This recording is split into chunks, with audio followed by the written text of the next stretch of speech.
Bem-vindos a todos, bom dia, boa tarde, boa noite, depende de qualquer lugar do mundo.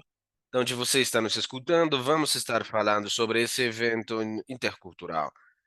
E está sendo organizado pelo Escritório das Nações Unidas para a Cooperação Sul. Eh, Nós estamos aqui e gostaríamos de dar umas palavras de boas-vindas, respaldando a importância da inclusividade entre a juventude, as indústrias, academias, setor privado e a sociedade civil, o governo também, para entender as perspectivas dos jovens, as perspectivas do Sul global. Com isso, é uma honra dar as boas-vindas à senhora Dima Al-Khatib, diretora do Escritório das Nações Unidas para Cooperações do Polo Sul. Muito obrigada, muito obrigada a todos os nossos colegas e amigos. Estou muito feliz de ter esse prazer de estar aqui, sobre essa temática e fazer parte de essa conversa sobre a interculturalidade. E eu gostaria de agradecer à equipe da Unesco também e ao Instituto também para a Educação Superior, para essa colaboração.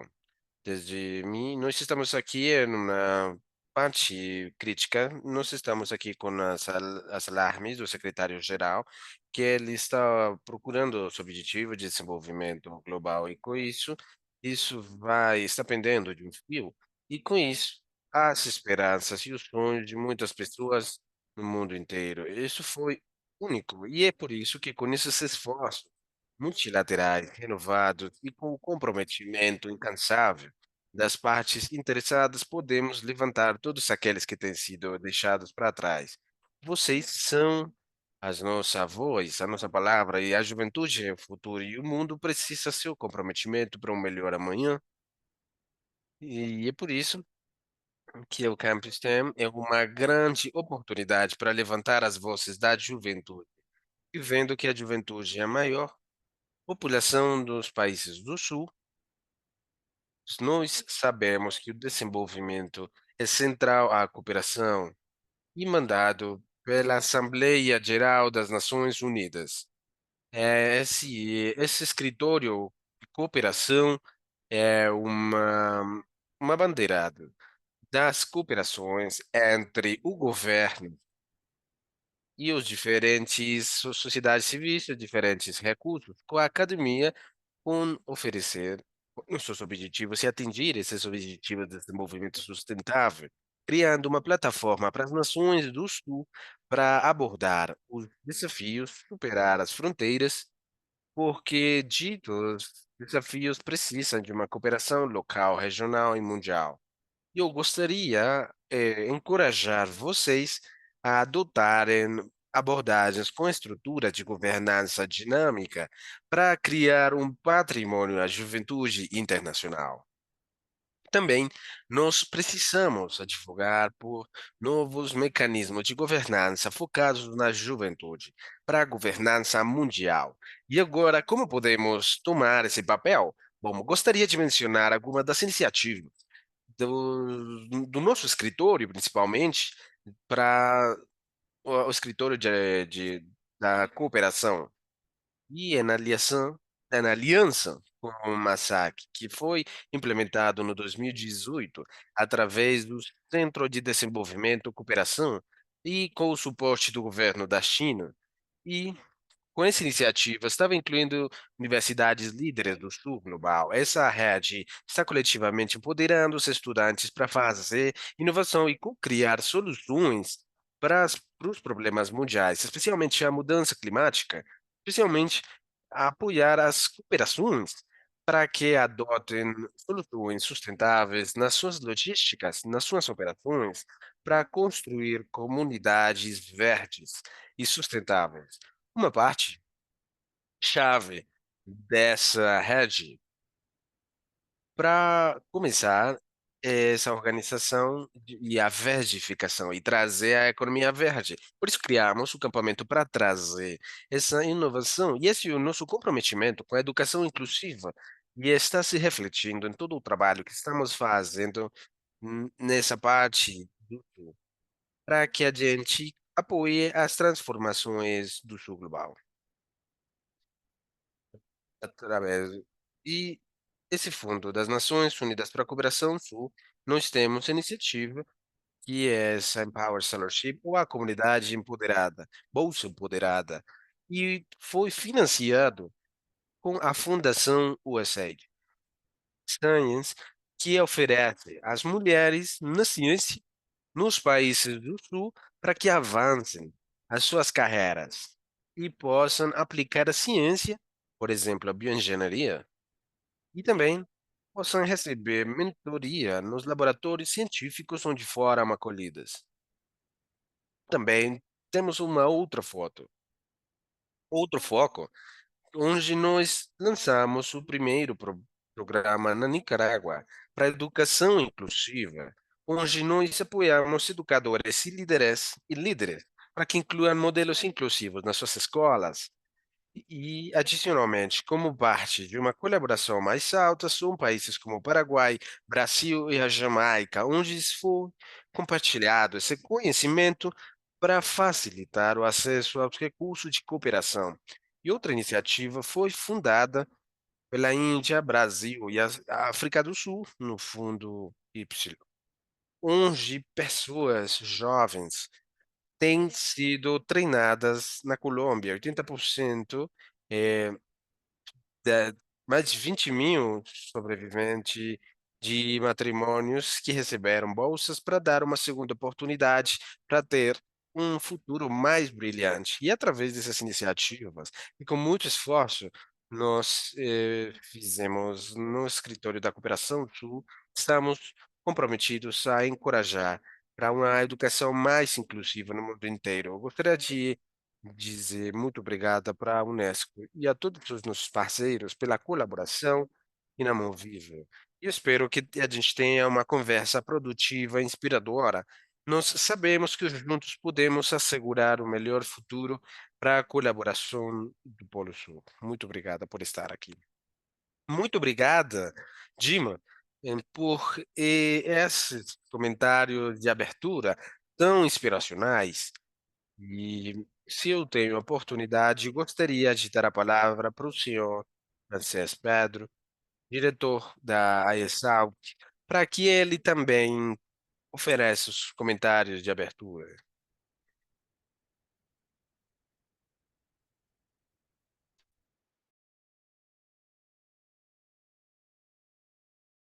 Desculpa que não está dando para te ouvir. Oh, desculpa. Sim, muito obrigado, Dima. Obrigado. Agora vocês podem me escutar? Sim, perfeito, senhor. Então, maravilhoso. Bom, então o que eu estava dizendo que eu estava exprimindo minha gratidão, a nossa gratidão a Dima e a toda a equipe do Escritório das Nações Unidas para a Cooperação do Polo Sul, e estamos muito felizes de estar sendo beneficiados da oportunidade de nos conhecermos dias de hoje. Aqui temos a Vale, a presidenta, e muito obrigada por estar aqui. Também, tem formas na que a Unesco se sente comprometida com a educação. E aqui nós temos a tecnologia de engenharia e matemáticas para isso. E a Unesco e a SAUC querem, como Instituto Internacional da Unesco, para a Educação Superior, e esse é o acrônimo no espanhol. E no nosso instituto, nós destinamos muito tempo visitando instituições para saber o que que eles estão fazendo, as pessoas nas áreas críticas para a agenda das Nações Unidas. E, incluindo isso, como podemos trazer a verificação para a educação superior, como podemos que seja mais ecológica. Eu acho que menos de um mês, nós estivemos lá.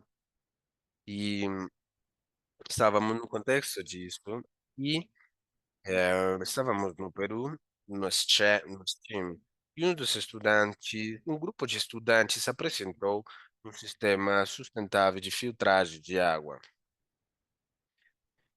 E essa é uma nova tecnologia, esse projeto misturava essa tecnologia de vanguarda com esses métodos tradicionais nas diferentes culturas. Quando eu perguntei para vocês qual que era a inspiração, o estudante sorriu e falou, abro aspas, a gente percebeu que as nossas avós já usavam técnicas de purificação da água que foram passadas de geração em geração.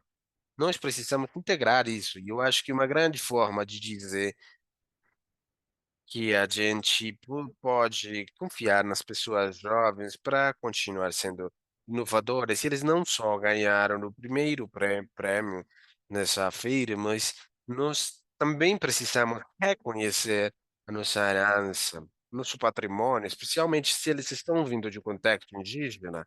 Eu acho que essa lembrança exprime o que a gente quer fazer com as Nações Unidas, o que a gente valoriza das nossas dos nossos escritórios.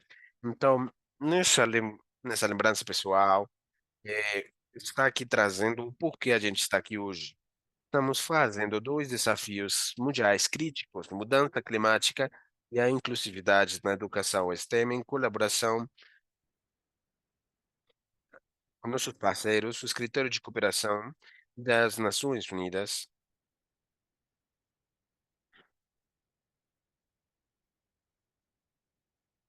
e em colaboração com a nossa rede de jovens em São Paulo. E estudantes da Unesco, o Objetivo Sustentável 4 com a Unesp, o Centro Global para o Prevalecimento de esse tipo de educação, na Associação de Estudantes da Universidade Nacional da Samoa, e e isso engloba no nosso stack também. Estamos vendo como podemos trabalhar pela sustentabilidade e a igualdade, enfatizando a igualdade no sul global. Então, eu gostaria de falar sobre algumas coisas de como que a Unesco vê a educação superior. Temos instituições de educação superior, especialmente as universidades, e temos esses centros de aprendizagem, mas isso deveria ser suficiente. Mas nós consideramos que temos o potencial de nos tornar hubs, centro de informação e motores de mobilidade social, catalisadores para mudanças reais no mundo. É isso que a gente vai estar fazendo no nosso instituto. Vamos estar comprometidos em transformar como a educação superior está abordando a mudança climática e outros desafios. Nós sabemos que não tem um foco só, ou um enfoque único, mas nós temos quatro pilares principais. Temos os nossos professores, docentes, discentes e os currículos. E é isso que a gente tem feito, porque os nossos se eles, os professores, não estão comprometidos com o conceito de ecologizar a educação superior, a gente está perdido. Mas, com certeza, precisamos estar na vanguarda do desenvolvimento tecnológico. Por enquanto, precisamos ser sustentáveis por um mundo que está sem recursos. E esse é o segundo, a sustentabilidade. O terceiro é ter trabalhos especializados. E o quarto pilar é como nós podemos contribuir para que os nossos campos de educação superior sejam mais sustentáveis, especialmente no sul global.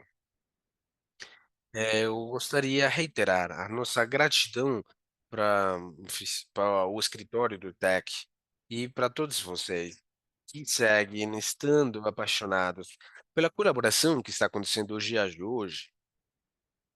No entanto, para conseguir liderar essa transição para o futuro sustentável, os nossos esforços devem se focar na interculturalidade, como eu falei no começo, com essas lembranças. E também precisamos trazer setores da sociedade, como pessoas jovens, de comunidades vulneráveis ou com infraservidos e com marginalizadas, porque eles são chaves e para aplicar as iniciativas no nosso escritório, nós sabemos que não é um luxo deles que possam pagar, tem que ser um fato para não deixar ninguém para trás. A educação STEM joga um papel fundamental para desenvolver as tecnologias e as inovações para afrontar os desafios meioambientais e deve ser relatado por perspectivas como sistemas de crenças tradicionais inspirados nos papéis das comunidades indígenas, nas populações marginalizadas. Lógico que é parecido, um diálogo intercultural que vá além das fronteiras. Hoje, a inclusividade é vital. especialmente na juventude infraservida, para que eles tenham acesso para desenvolver as ferramentas e obter essas ferramentas educativas nós temos. E, então, nós sabemos liderar essas transformações. E para fechar os gaps, essas brechas, nós sabemos que no sul global, a educação superior não é só possível, pelo que a gente já tem feito as coisas fundamentais, nós acreditamos em empoderar nos jovens, não são sendo líderes, mas são o motor por trás da inovação e a mudança. É por isso que sempre eles estão inclusos na nossa conversa de ciência, comprometimento e energia. É por isso que nós esperamos mudar o futuro da educação no nosso planeta através da colaboração intercultural, para aumentar a inclusividade e a sustentabilidade. Por isso, eu convido todos vocês, seja que vocês pertençam à academia, à sociedade civil ou governo, ou que pertence a outros amigos, às famílias das Nações Unidas, para refletir sobre o nosso papel, sobre como promover um futuro mais ecológico e brilhante. E lógico que a gente precisa de alianças multi-atores para que seja liderada essa compreensão cultural e multicultural para que ninguém fique por trás do movimento global. Muito obrigado, eu estou muito feliz e eu sou muito empolgada de escutar essas ideias nutritivas que vocês vão ter hoje. Bom, uma história pessoal. É muito importante que está ligando essa ponte do mundo global das nossas educações superiores. É um bom exemplo de como a gente e é magnífico de como essa política de intervenção pode ajudar os esforços com novos participantes. Eu gostaria de convidar a Vika Lim, que é a presidente do nosso terceira rodada, né? Muito obrigado, Valitron. Muito obrigada por a apresentação. E eu sou muito empolgada de estar aqui com a Unesco e a Organização das Nações Unidas da Cooperação do Sul. Vocês estão familiarizados já com a nossa companhia. Eu vou dizer um pouco da nossa companhia focada nas soluções sustentáveis através da ciência. Nós estamos aju nós temos mais de 400 funcionários no mundo e utilizamos 400 milhões de dólares para o desenvolvimento da pesquisa. Então, isso é um fato, né, e assim foi feito, um fornecedor maior de químicos. E isso tem reduzido também, os químicos combustíveis também fósseis. Então, os nossos clientes incluem, as companhias grandes de petróleo, e também muitas delas estão operando em regiões perto de comunidades indígenas. Nós temos visto essas populações indígenas como podem ser marginalizados em muitos países no mundo. Por isso que estamos comprometidos para o desenvolvimento econômico e social de dessas pessoas, dessas tribos que são ao redor de mais de 300 pessoas, e nós estamos felizes que a quantidade de estudantes indígenas está aumentando, mas entendemos da Unesco que tem um desejo forte de participar nesses campos estimulativos. Nós temos certeza que todos nós beneficiamos da inclusividade, é por isso que estamos felizes de trabalhar com essas organizações para que seja mais acessível a educação no nosso negócio e a química. Nós sabemos muito das coisas que vocês fazem, mas pessoalmente a exposição, tem sido limitada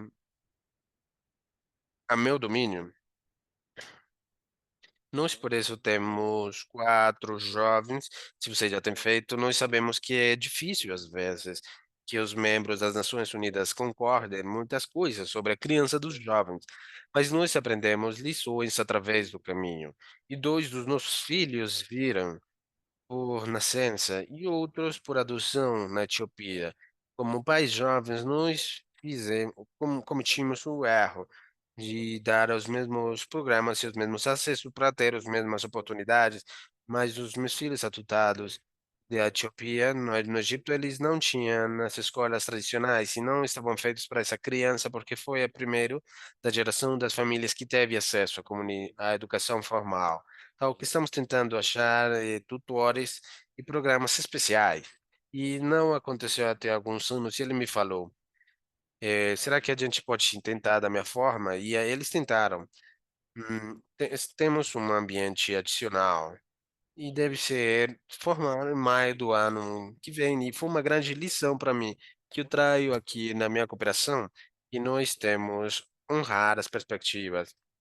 E se eles querem que saiba como tirar o potencial, e se eu quero ir para frente e aprender dos painelistas que têm experiência da primeira mão, gostaríamos de aprender quais são as barreiras que evitam que esses grupos possam acessar a educação STEM e como as cooperatividade, academia e o governo podem trabalhar junto para acelerar o progresso. Então, estamos empolgados de nós ruirmos e compartilhar esse conhecimento. Muito obrigado por essa história do coração e do que significa as nossas operações e como podemos ir para frente, como fortaleza, ver o potencial dos indivíduos, do que podemos fazer através dos escritórios de cooperação. No trabalho, tem um centro na educação superior e com a conexão de como pode ser feita a implementação do conhecimento intercultural e educação superior. Nesse debate, nós vamos abordar a inteligência e a implementação de soluções no contexto da interculturalidade no STEM e também vamos aprofundir um pouco na compreensão das diferentes cores, né, para promover a igualdade e a inclusividade para os grupos subrepresentados, especialmente no sul global, e a educação avançada STEM no futuro e uma transferibilidade de soluções muito mais sustentáveis. Dito isso, e se eu posso, se você me permitem, gostaria de convidar o nosso membro do painel para que ele venha aqui e para ver essa oportunidade dos desafios no nível da educação superior, com a educação STEM, especialmente apoiando os grupos em desvantagem. Então, essa hora temos todas as nossas painelistas aqui, que bom e maravilhoso. E eu espero que os participantes estejam aproveitando muito desse debate. E se vocês têm alguma ideia, comentário, pergunta, por gentileza deixe no bate-papo, na caixa de perguntas e respostas que nós vamos responder hoje ou depois nas redes sociais. Bom,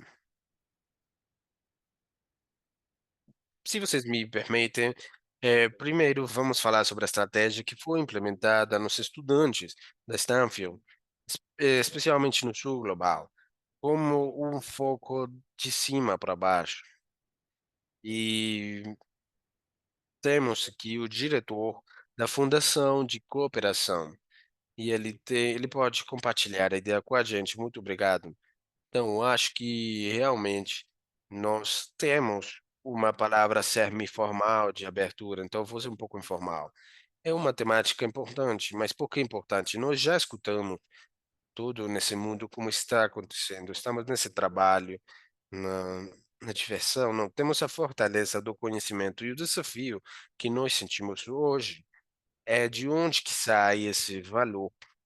Então, nós temos o conhecimento dos avós e a herança desse conhecimento nos jovens que estão vindo numa era muito diferente da gente, é uma digital. E nós não conhecemos o tamanho do conhecimento. É isso que é importante. E o porquê a educação superior se sente que é tão urgente para integrar a interculturalidade para as comunidades em desvantagem. E, por exemplo, em tema de infraestrutura, em alguns países, a infraestrutura apoia a educação STEM, mas não é suficiente. E não só as habilidades e as oportunidades. Eu acho que, fundamentalmente, é uma forma de pensar onde que vai ajudar esse conhecimento? E vocês acham, às vezes, aqui a gente está hoje na Cume para o futuro, estamos pensando de como vamos definir uma boa educação globalmente. Atualmente, quando temos essa educação de forma global, isso nos permite aclarar perante os estudantes e faculdades, pensando mais das universidades premium no norte vocês sabem, como uma codificação para o futuro, mas não é certo, porque o sentido da educação global deve ser representar o conhecimento rico da humanidade. Se nós não percebemos esse conhecimento do Sul, não vamos do 30 a 40 países nas comunidades, então não estamos falando de um futuro global real. Quando se trata de educação superior, eu acho uma questão do que você ensina, qual é o currículo. O currículo é apenas sobre tecnologias e conhecimento que se adequa ou serve para alguns dos países que já estão comprovadamente avançados, não é para endereçar os. Para que a gente possa endereçar os problemas do mundo em desenvolvimento, nós temos que abordar isso de outra maneira. Como encontrar, como entregar esse currículo? Acho que também existe uma questão. Quando a gente se dirige aos estudantes, aos aprendizes de toda a vida, usando o STEM, educação STEM, como você faz para medir o sucesso da educação superior no STEM? A gente mede o sucesso pelas publicações, nas publicações científicas, ou a gente mede pelo espírito de cooperação e pelo encontro de soluções que modifiquem as vidas das pessoas? Então, se pensamos sobre todas as estratégias, sobre qual é o currículo, quem cria esse currículo e como esse currículo é entregue, como se alcança os estudantes e como se mede o sucesso. Eu acho que isso guia as nossas estratégias e, com isso, os países do Sul Global já nos trouxeram muitas soluções. Alguns exemplos, eu não sou uma especialista em educação superior, mas da perspectiva do Sul-Sul, por exemplo, eu sei que na África do Sul existe um program, eles chamam de laboratório móvel, eles vão para as cidades e alcançam as crianças, estudantes em ambientes rurais, para que possam ter acesso a laboratórios científicos. E também na África do Sul, eles têm um currículo de educação superior, de biologia, que integra o conhecimento local sobre, por exemplo, a biodiversidade, como integrar as espécies locais plantas e animais diferentes dentro do currículo. Nós sabemos que para endereçar a questão da linguagem, o México fez um programa nacional para entregar educação STEM em idiomas indígenas. Então, nós sabemos que, por exemplo, na Índia existe também um sistema de educação livre e gratuita que alcança as comunidades e vilas.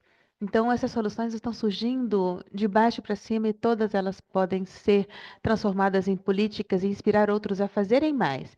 É isso que se chama interação e cooperação Sul-Sul.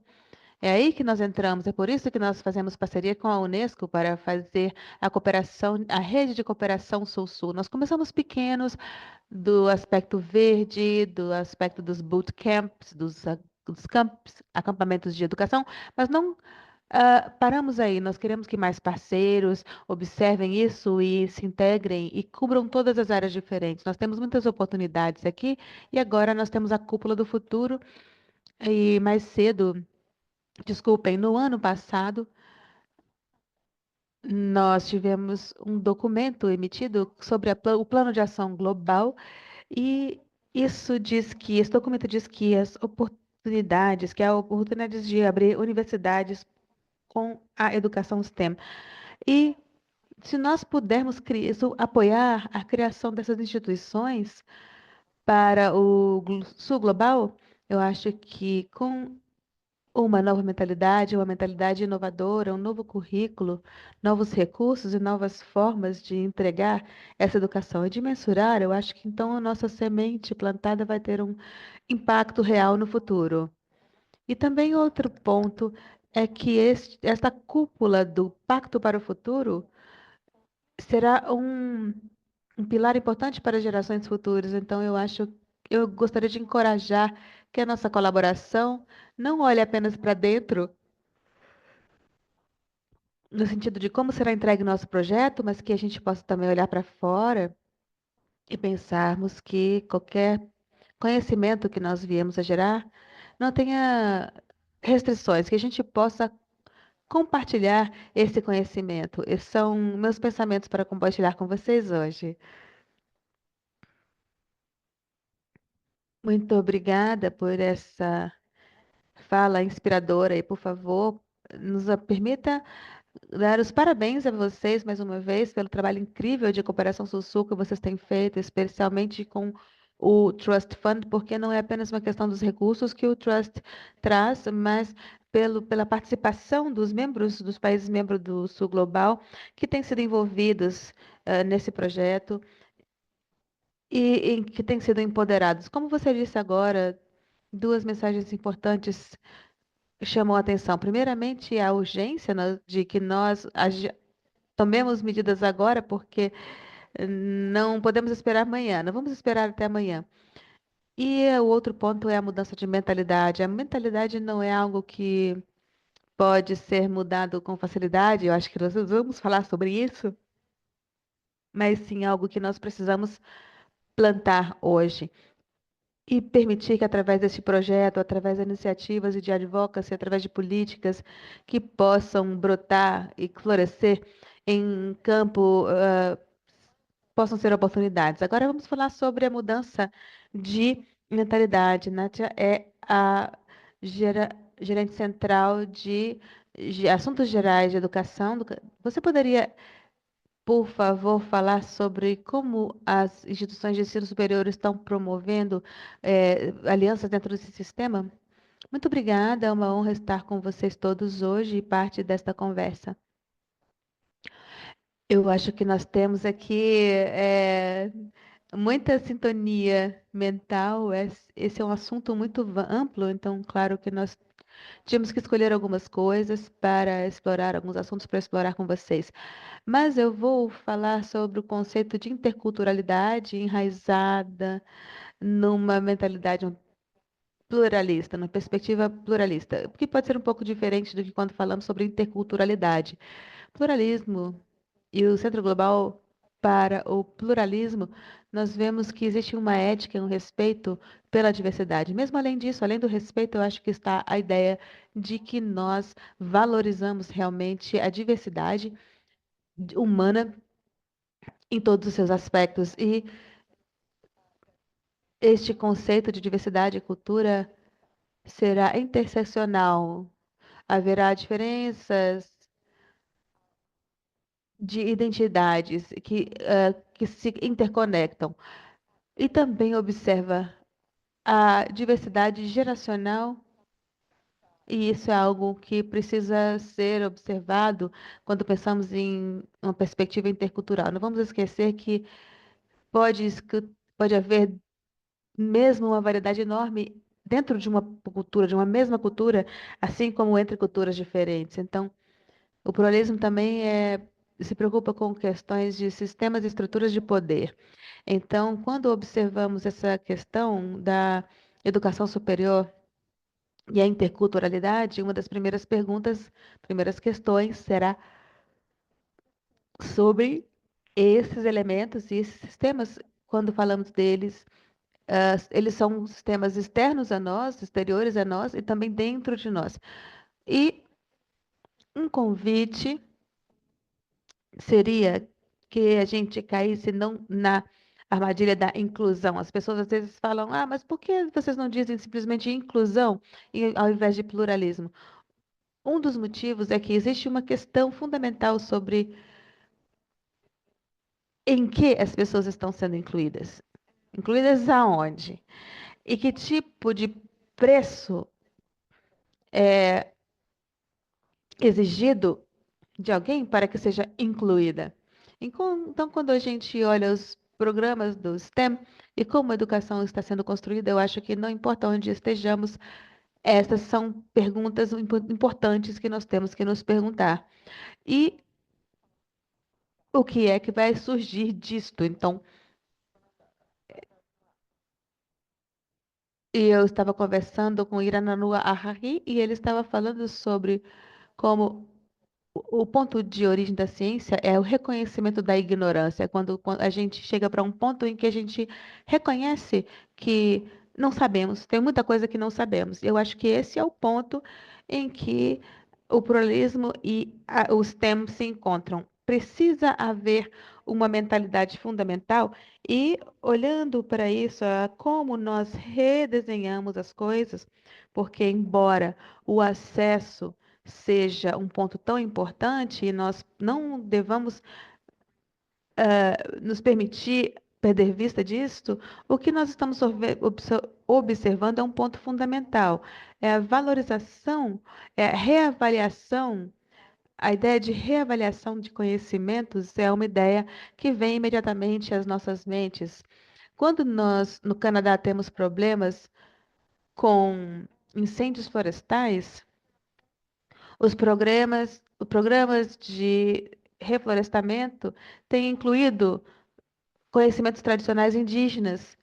Esses que têm incluído conhecimentos indígenas têm sido mais eficientes em evitar fogos, incêndios e catástrofes do que os pacotes tradicionais, que têm sido muitas vezes ativado ou o que é ensinado na educação superior. Eles pensam em relação aos indígenas, eles pensam, isso é outro, isso é folclore, isso é um tipo de conhecimento que não é respeitado pela qualidade de conhecimento que realmente esse conhecimento tem, pela qualidade que esse conhecimento tem. Então, em termos de STEM, do ponto de vista de se nós estamos trabalhando a partir de uma ideia de soberania sobre a natureza, isso é uma questão epistemológica. A epistemologia nos trouxe até aqui nesta conversa. Então, existem outras formas de conhecimento que têm originalidade e são como princípios fundamentais quando a gente falava em termos de STEM. Isso é algo que existe espaço para isso? Isso é um conhecimento legítimo? Não apenas um evento pequeno, mas sim parte de como nós nos estruturamos e como compartilhamos poder.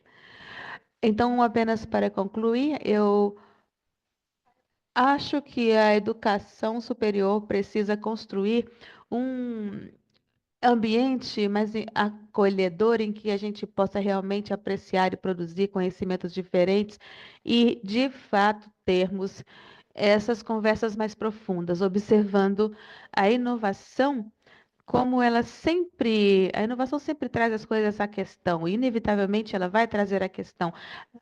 Então, nós temos esses ambientes acolhedores em que a dinâmica de poder é levada em consideração.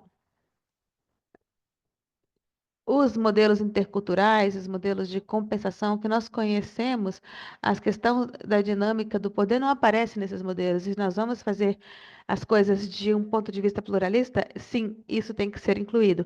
E outro ponto para concluir, dentro desses ambientes acolhedores, multiparcialidade, é assegurar-nos de que todos, ao fim das contas, têm o que precisam.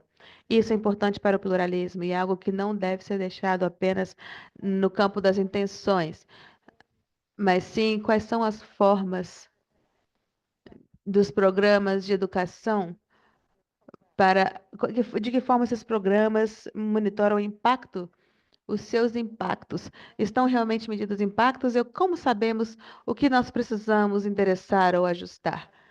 Eu vou deixar as coisas nesse ponto. Eu sei que essa discussão é de um pouco de um nível um pouco mais alto nível, mas essas são as questões que muitas vezes nós evitamos porque elas são complicadas de responder ou podem ser. Muito obrigada. Eu sei que você falou muito sobre isso, sobre esses desafios, mas eu estou também ouvindo você falar de esperanças e oportunidades. Você falou da dinâmica da estrutura várias vezes, mas você também falou sobre como nós precisamos reavaliar o conhecimento. E nós, como humanos, como indivíduos, como organizações, nós temos que ter opções de trazer para o sistema de conhecimento, o nosso apoio da interseccionalidade, apoiar as abordagens intergeracionais, as questões de identidade, para que todos possamos progredir juntos. Muito obrigada por isso. Eu gostaria de lembrar a todos os participantes online de que nós temos interpretação em espanhol, sai, português e se vocês gostariam de escutar um outro idioma, vocês podem olhar na parte inferior do Zoom e clicar no ícone da interpretação. Vocês poderão escolher o idioma como quiserem. Então, eu gostaria agora de transitar através de barreiras. Eu gostaria de falar com a Nathalie, que é a inovadora do IASOC, líder do grupo de inovação da IASOC, da Unesco. Eu gostaria que você falasse sobre as barreiras naturais para garantir que a educação STEM esteja acessível e não apenas inclusiva, mas também pluralista, para os grupos que precisam. Muito obrigada. Eu sou uma estudante de Lima, Peru. A minha experiência como aluna, mas as experiências que eu tenho são de várias pessoas que estão perseguindo a educação STEM, tentando superar barreiras. E falando de barreiras, eu não estou falando apenas das barreiras que o STEM procura superar, mas também as barreiras da educação superior, porque de onde eu venho, ter uma educação superior é muito difícil e, conforme o secretário da Juventude do Peru, apenas 16% da população total tem acesso à educação superior.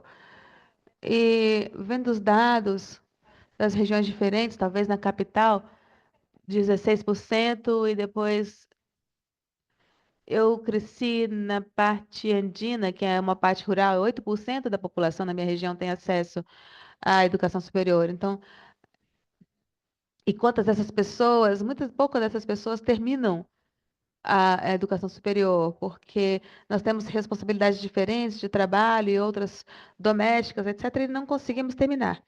Então, o acesso à educação superior é importante, mas também tendo em vista as barreiras diferentes que nós temos para acessar a educação de qualidade e somente a qualidade, porque no Peru tem havido reformas legislativas que reduzem as exigências para a qualidade, em termos de, para que as universidades superiores particulares, a qualidade é inferior. Então, não é questão apenas de. Não é importante apenas o acesso à educação superior, mas a educação superior de qualidade, porque a gente, qualquer universidade está apta a oferecer cursos e nós precisamos de educação melhor.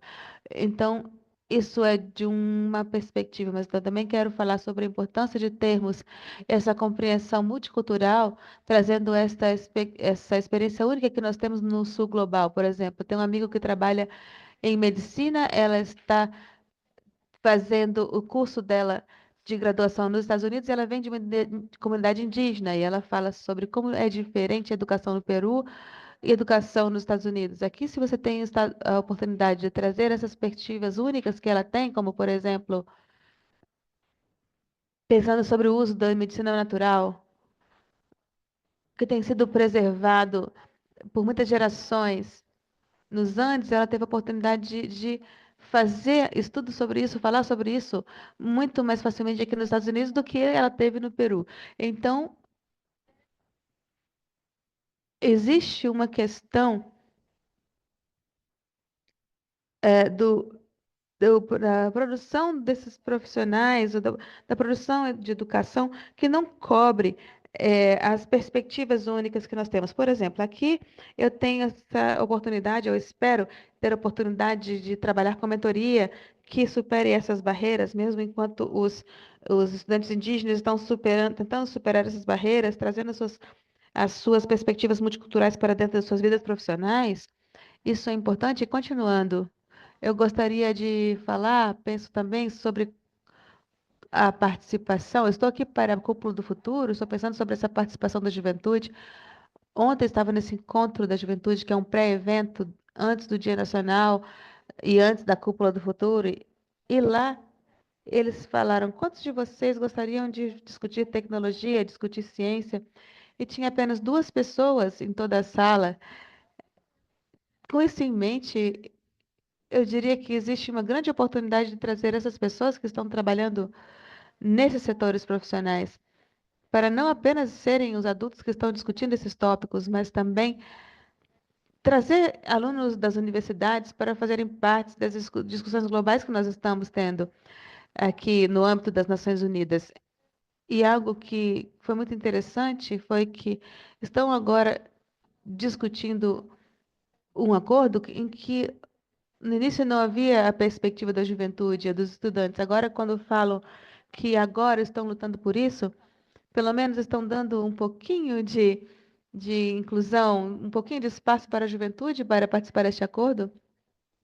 Eu diria que é importante que nós tenhamos a juventude tenha acesso à educação superior de qualidade, e que se pense sobre esses programas globais que nós temos, eh, que os governos facilitem esse acesso e que nós tenhamos estudantes nas mesas de negociações e que eles possam falar sobre a questão da educação nos espaços que falam, sabe, sobre educação superior inclusiva. Muito obrigada. Muito obrigada, Neila, e também obrigada por compartilhar essas histórias, que são histórias verdadeiras, acontecendo na vida real. E eu estava pensando, enquanto você falava sobre sua amiga fazendo pesquisa, pedindo perspectiva da medicina tradicional do seu povo.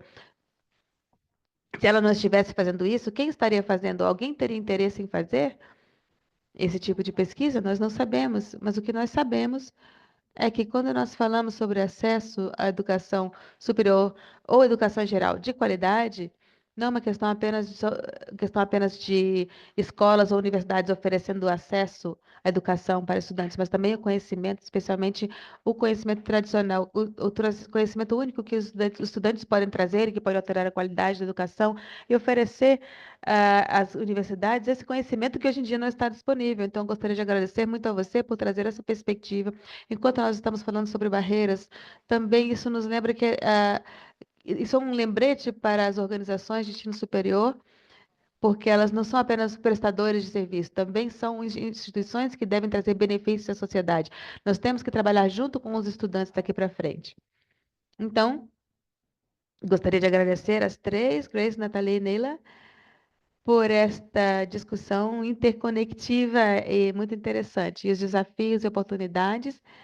E agora eu gostaria de convidar para o nosso segundo painel nossos palestrantes, senhor Maciel, Miss Ellen, senhorita Ellen e senhorita Francesca.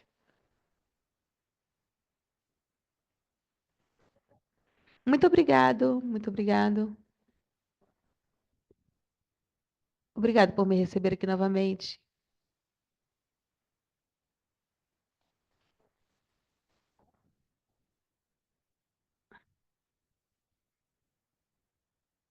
Então, agora, o segundo painel nos foca na integração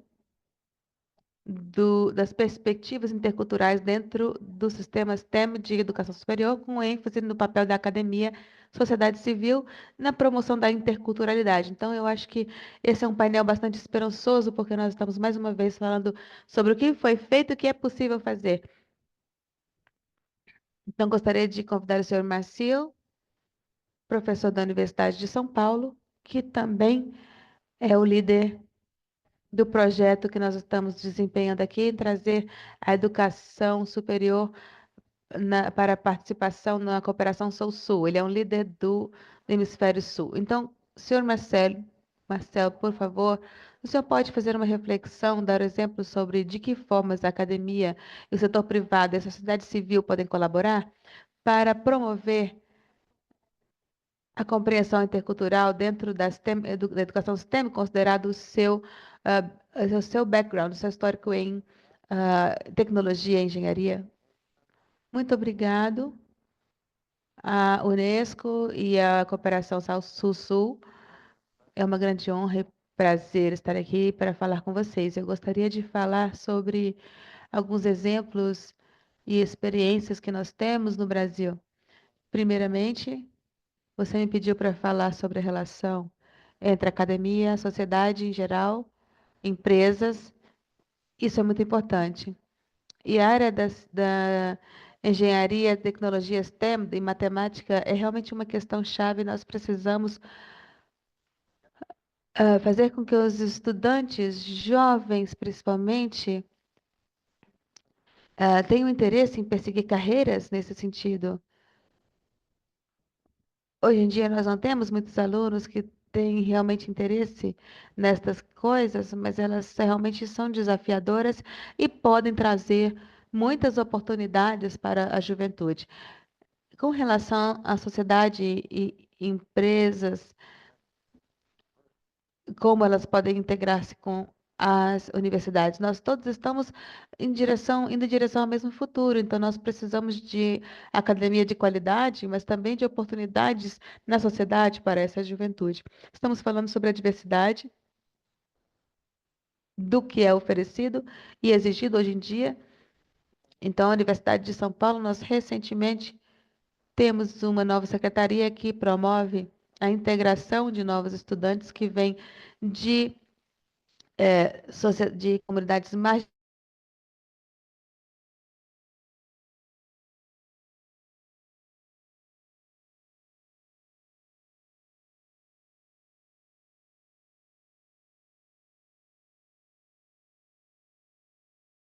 interior e de muitos lugares do Brasil, oferecendo oportunidades para que possam dar um passo adiante em suas vidas e oferecer às suas famílias oportunidade de alcançarem melhor qualidade de vida. Eu posso dar alguns exemplos também em relação à internacionalização. Então, hoje em dia, a Universidade de São Paulo, e particularmente a Escola de Engenharia, nós temos nos engajado bastante na internacionalização. Nós temos muitos alunos tirando diplomas duplos em universidades europeias principalmente, mas tendemos a dar essas oportunidades a esses estudantes que vêm de sociedades e comunidades marginalizadas um problema que nós vemos é que é muito difícil para eles para virem para a universidade devido ao custo e o tempo necessário para eles chegarem da onde eles vêm, da cidade, mesmo nos subúrbios ou em torno de São Paulo, é muito difícil para eles conseguirem chegar até o campus. Imagina conseguirem chegar ao exterior. Então, com as oportunidades que nós talvez tenhamos por parte das empresas, as empresas poderiam nos apoiar com bolsas. A Universidade de São Paulo tem algumas bolsas que oferece aos alunos, mas nós precisamos realmente de muito mais bolsas para podermos permitir que esses estudantes realmente persigam suas carreiras. Nós também vemos que existe uma relação entre a formação dos alunos e o seu histórico pessoal. Eles são realmente pessoas muito batalhadoras, elas enfrentam no início muitos problemas, mas uma vez que elas se integram ao sistema, elas realmente avançam muito.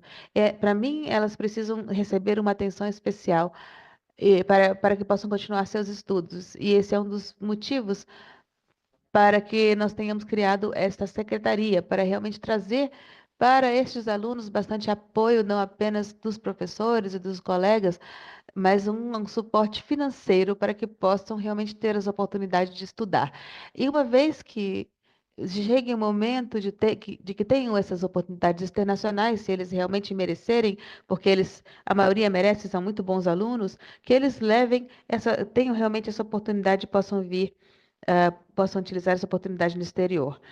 Então, o significado do que nós estamos falando aqui, o multiculturalismo, eh, nos mostra que é muito importante que a gente traga esse aspecto da internacionalização para as universidades e possa levar estudantes para todos os países do mundo, mas também trazer estudantes de outros países para o Brasil e que que os estudantes nossos possam acolhê-los. Então, para todos que estão indo, ouvindo, a importância de ter contato com realidades diferentes, mentalidades, culturas, maneiras de pensar diferentes, tudo isso é muito rico e a juventude realmente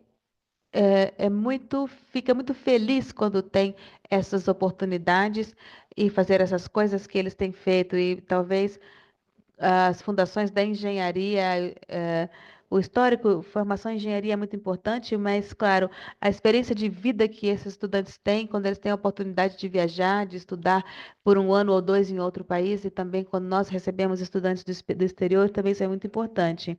E apenas para concluir, talvez entre as questões que nós temos, os problemas que nós temos, um exemplo é em que nós temos sido bem sucedidos nos últimos 20 anos é a feira da FEBRASP, que ensina estudantes de todo o Brasil, oferece a esses alunos do Brasil a virem para esta feira, oferece a oportunidade de participar, e os alunos se preparam seus projetos com antecedência para trazer seus projetos à feira. Tem um processo de seleção, porque nós não conseguimos trazer, infelizmente, todos os alunos, mas vem centenas. É, é aquela questão financeira que todos nós temos no Sul. Então, é incrível ver como eles empregam essa oportunidade de virem para cá, de irem para a USP, desculpa, para a universidade. E isso é um projeto de estudantes secundaristas, né, do ensino médio. Acontece antes de que eles entrem na universidade. E quando eles vêm, então, eles têm essa experiência de intercâmbio e eles têm a oportunidade de ver como seria a vida deles na academia, num curso de engenharia. Então, eu agradeço mais uma vez a oportunidade de participarmos nesta mesa.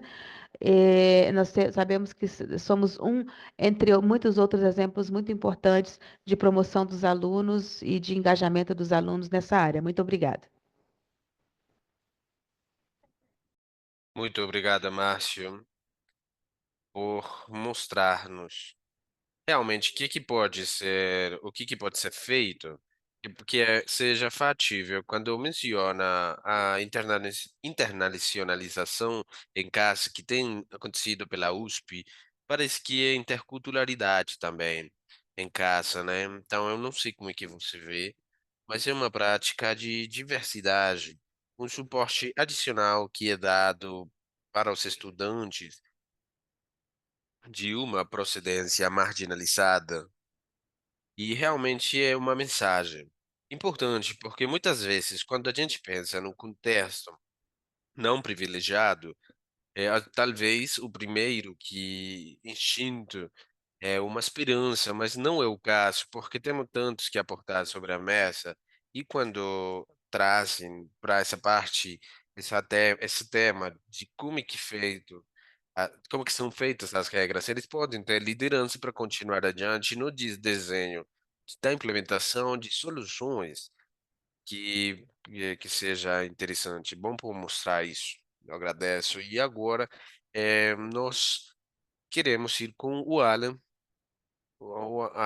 Alan do UNESCO, para ver a construção de capacidades e um novo programa.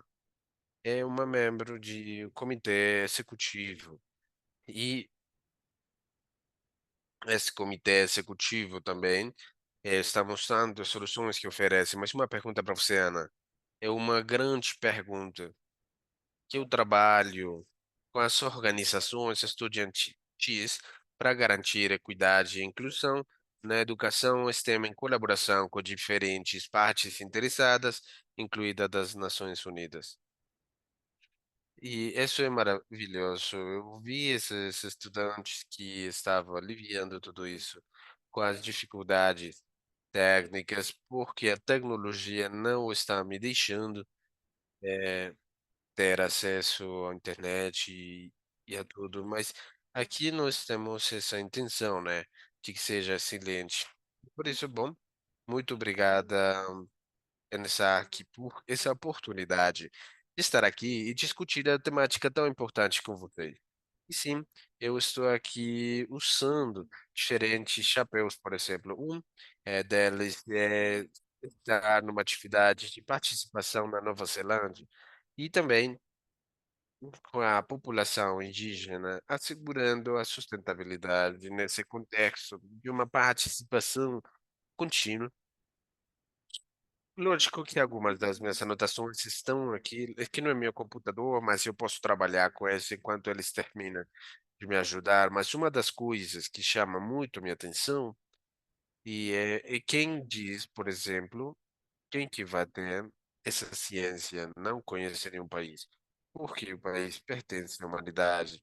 E essa é a antorcha que ilumina todos. Essa ciência é a base de tudo, da inteligência. E eu concordo com o Mr. Besson que também são nossos objetivos e que estão compartilhando na parte muito importante. Estamos falando de que interliga as fronteiras e cruza as diferentes pessoas. E talvez sobre a diplomacia que está sendo feita de instituições de educação superior. Nesses países onde foi inclusas essas estruturas de focos de gerência, nós sabemos que tudo se interliga de uma forma nítida com as temáticas sistêmicas e sendo afortunadamente focada para os propósitos mais comerciais e mais importantes que temos visto. E isso está dando uma transformação de toda a ciência dentro desses espaços. Nós também vemos essas restrições, essa narrativa da construção da ciência, que está muito focada ao redor da habilidade, de não só cruzar as fronteiras, mas criar relacionamentos dentro das construções das quais nós somos parte, nesse contexto com o trabalho, e toda essa mesma estrutura que impacta essa habilidade, que seja forte na diferente voz das pessoas. Então, eu queria dizer aqui o embaixador, ou como que nós temos visto a tecnologia e como chegar à universalidade através das inovações do mundo global e das nações, e nós temos essa paciência de tentar essas decisões, de criar esses financiamentos que estamos precisando, porque temos sistemas empíricos e indígenas, e isso é o conhecimento tradicional, então isso coincide com a parte mais superior do nosso conhecimento, e nós temos sim, pesquisadores que realmente têm paciência através dessa habilidade de fazer o trabalho. Então, nós conhecemos essa estrutura sustentável e ter uma linguagem global do que foi criado. Isso só é acessível para alguns grupos de trabalho, de pessoas, algumas culturas e idades que têm muita vontade de falar essa mesma linguagem. E isso é realmente contraditório, que nós tenhamos essa universalidade com a ciência que nós estamos fazendo dentro da realidade, que não sempre é acessível. E voltando ao que ele falou, desculpa, que meus dispositivos não estão querendo funcionar apropriadamente, mas o que estamos fazendo é ajudando a essa criação da paz, porque esse é nossa estrutura de educação superior e como que elas estão funcionando, e esse é o objetivo do STEM.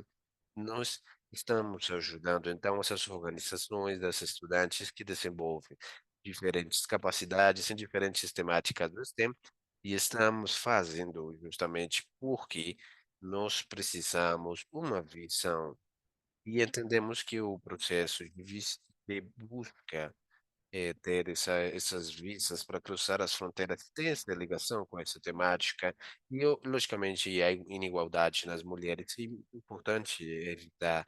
Nós sabemos que as mulheres só fazem o 35% de todos os formados e nós sabemos que muitos dos países onde temos as minorias estão sendo mais dados a trocar para outros temas que manterem temas STEM. E isso está mostrando como as comunidades chamadas pela literatura como de dupla ligação, porque não tem uma razão só, porque as pessoas não terminam por diferentes razões.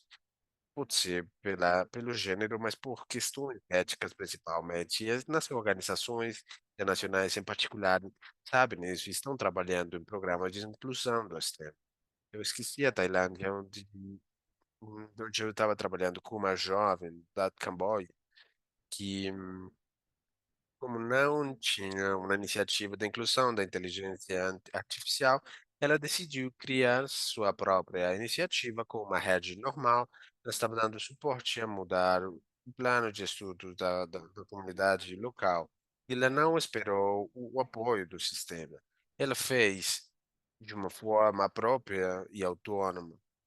E também essa iniciativa na Camboia foi esse tipo de organizações que apoiam esse processo de passar as fronteiras com as vistas. Essas organizações de estudantes, por outro lado, também têm uma voz muito mais ativista, e isso tem sido na América Latina. eles querem dar suporte na incidência da participação do campo externo. E nós sabemos que o que vemos nessas mudanças dos estudantes, que eles querem focar os esforços para evitar a exploração dos estudantes jovens durante as etapas iniciais da pesquisa, para que eles possam navegar estruturas diretivas, especialmente na educação superior e também no setor privado. E o que nós vemos é que normalmente precisa de uma comunidade que é o que acaba de ser essa união estudantil, porque eles sentem que não podem conectar com outras pessoas no seu campo, de uma forma que possa criar um conhecimento interdisciplinar. É uma das coisas que nós fazemos, causar e promover esse conhecimento interdisciplinar que resulta em outros tipos de iniciativas depois. Eu concordo como um grupo de trabalho que foca em participação indígena nos sistemas educativos e nos programas de trabalho. Inclusive, alguns deles conseguiram chegar na universidade através dessa estrutura. Isso que é o que eles estão enxergando. Ver como é que vai avançar nesse sentido, o que temos que fazer com as comunidades indígenas e como é que ela pode receber os benefícios, porque essas comunidades precisam ter um lugar nas diferentes instituições e comissões de ensino superior. E é por isso, a pesquisa na África se pensa como que vai criar uma estrutura de pesquisa. Não é pago esse pesquisador externo para que ele se mantenha após ele sair das universidades. Então, nós temos que ter uma conversa do tema ao nível da governança. A tecnologia está moldando a cidadania. E isso acontece em todos os países, porque já as nossas aulas estão sendo focadas unicamente nos direitos humanos, mas também como a transhumanização está o levando para uma ética social e como que aplica a economia. Por exemplo, a Corporação do Sul, ela está quase desconectada e tem uma iniciativa que tem esse centro IAUTEC e tenta levar além das fronteiras físicas essas comunidades indígenas de base. E nós temos a capacidade, com os dados abertos e com a pesquisa atual, para que os estudantes possam ter acesso aos dados e poder usar como parte da cidadania digital, por dizer de alguma forma, e também podem utilizar os seus saberes ancestrais, onde nós podemos criar infraestruturas onde possa ser repensado conhecimento equivaluável ao respeito e a quem que pertence. Através dessas estruturas, podemos empoderar aos estudantes e, por exemplo, quando não têm acesso a essas faces do campo, então nós precisamos lembrar que essas conversas na cidadania digital também devem mirar, mudar e ter paz e segurança. Nós sabemos que quando estamos movendo hacia essas perguntas de cibersegurança, uso da inteligência artificial e acessibilidade das coisas, logicamente que não é uma coisa que as pessoas jovens vão experimentar, mas logicamente eles querem experimentar de tudo e as organizações de estudantes juvenis devem também ter essa incidência nos grupos diplomáticos, nos espaços para que todo mundo tenha acesso controlado e bom, porque nós sabemos que esses espaços de aula devem ter espaços de participação. Nós temos também corpos intergovernamentais, privados e ONGs para assegurar que a gente tenha acesso a essa tocha que domina o mundo. Obrigado. Muito obrigada, Ana. De verdade, realmente nós estamos vendo o papel dessa incidência, porque não é só falar, porque também tem que ter pontos de ação sólidos para as partes interessadas, para que a gente possa se inspirar e tomar as suas reflexões para se movimentar e trazer isso nas ações pontuais. Desculpa se eu me empolguei muito no último painel, mas realmente eu gostaria de aplaudir todos vocês, porque a intervenção de todos foi maravilhosa. Hoje eu fiquei muito empolgado. Vamos fazer o seguinte, mas vamos dar uma salva de palmas à Nathalie. Bom, e agora todos os painelistas, vamos ter esse ponto aqui depois do Ali. Você vai ter ele em todo é difícil, né, depois dela, mas vou manter a energia. Seria maravilhoso se você pudesse abordar como os sistemas tradicionais podem ser integrados na educação tradicional para promover um currículo muito mais pluralista e mais sustentável. A parte curta é não sei a resposta, né, mas sim, a gente espera realmente que, através desse projeto que a gente vai lançar com o suporte da IESAC, vamos procurar caminhos prometedores. Mas por gentileza, me permite elaborar um pouco mais sobre algumas coisas que já têm sido mencionadas pelo professor. E precisamente essa direção, né, que a gente quer e quando a gente quer chegar nessa integração de conhecimentos ancestrais ou tradicionais, nós estamos vendo e como esses sistemas, desde a minha perspectiva, nós temos esses sistemas de educação superior vendo o problema desde uma perspectiva muito limitada, como você mencionou, o tema desse conhecimento e dos conhecimentos tradicionais está sendo intersecionado com outras barreiras, como aquelas que estão sendo experimentadas com a língua, por exemplo, e os gêneros. Por exemplo, só fornecendo eh, esses dois exemplos baseado na experiência mundial dos institutos da Unesco, então vai mostrar quão, quão complicadas são essas opções primeiro de que qualquer coisa, gostaria de dar um exemplo de como uma revista indexada que tem 25 anos, onde nós temos estado publicando sobre os temas mundiais, está focando em política de educação superior no mundo inteiro, e 5 anos atrás decidimos que a gente não só vai ter artigos em inglês, mas que vamos ter pelo menos uma língua indígena em cada um deles. É maravilhoso e bonito, né?